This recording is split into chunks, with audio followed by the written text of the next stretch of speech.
and welcome to another edition of Wealth Management Insights. I'm Lisa Shalett, Chief Investment Officer for Wealth Management, and today is Monday, April 7th, and I'm recording this from the studio in Purchase, New York.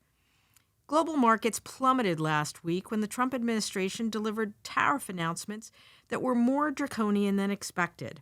Rather than being the market clearing event that many investors hoped for, news from Liberation Day took U.S. import duties from roughly 3% in aggregate to something closer to 20%. Now let's take a minute and talk about what this means. First, investors are having to acknowledge that in the short run, U.S. economic growth expectations are falling, with GDP estimates again being lowered. Meanwhile, inflation expectations are rising, with tariff-related price increases likely to send readings much higher, potentially towards 5%. This basically boxes in the Federal Reserve, which is unlikely to respond, barring a recession. In fact, Morgan Stanley & Co. has removed its forecast for their previously anticipated rate cut scheduled for June, and now expects none this year. Overall, the odds of a recession or stagflation have now increased, while the probability of a soft landing, which had been our base case, has fallen. Second is the impact on corporate earnings. If the impact of tariffs on inflation is muted, with price increases not being fully passed on to consumers, that means corporate margins will take the hit. Said another way, tariff consequences will be felt either by the consumer in higher prices or by companies in lower margins, or some combination of the two.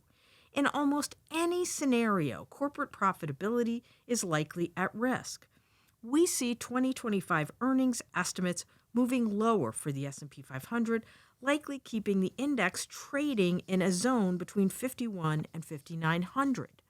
Third, and perhaps the most frustrating thing, is that tariffs are a moving target with uncertain objectives. What is the goal? Is it to generate revenues to fund U.S. budget deficits? If this is the case, room for negotiating is likely to be narrow, and the programs of tariffs themselves could be quite long-lived. Or are we trying to incentivize onshoring of manufacturing?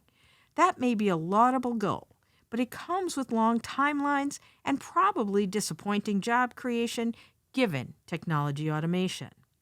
Or are we trying to open global markets to more American exports, level the playing field, if you will? That scenario is the most bullish for corporate earnings, but it would require a complex set of concessions from our allies and counterparties who may not be anxious to capitulate given their own political challenges. Now, it's important to remember a lot can still change. There is time for negotiations, and it appears that the administration is open to bilateral talks. Odds are at least 50-50 that policy will change over the course of the next 90 days. So for now, we're taking a wait-and-see approach. Avoid knee-jerk panic. Instead, consider adding excess reserves to short-term fixed income and withholding rebalancing flows to global equities other than to Japan, which may benefit from inflows to the defensive yen. Also, now may be a good time to add to private investments and real assets.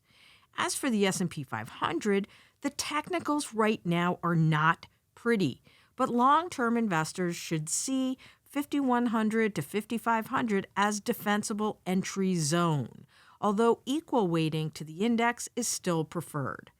Overall, our advice remains: be patient, be vigilant, and stay diversified. As always, thank you for listening. For more information on portfolio strategies and financial planning, please reach out to your Morgan Stanley financial advisor.